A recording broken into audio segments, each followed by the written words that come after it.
Hey guys, are you debating whether or not you should spend the money and get a Vitamix? Well, this video is to tell you, yes, you absolutely should.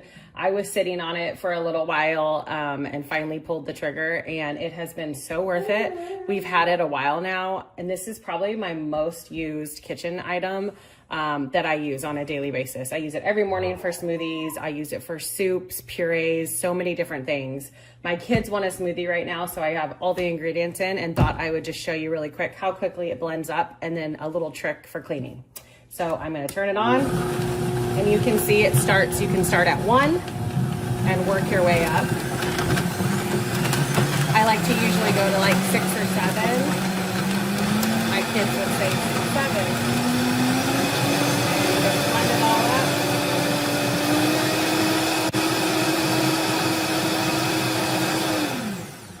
And just like that, you have a nice frothy smoothie. I'm gonna pour it and then show you guys how I clean it. It's a nice little trick.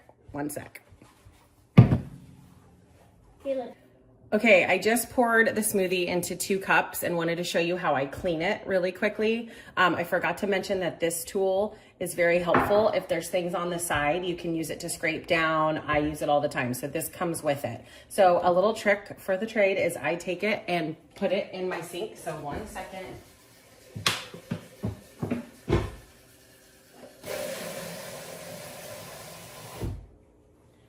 And I fill it about halfway with water and a little bit of dish soap, put the lid back on and put it back up to like 5 or 6 until you see it get up here. So I went up all the way to 7 and you do this for a little bit.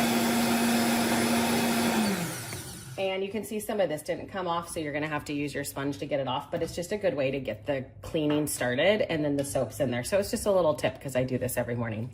Thanks, I highly recommend this product.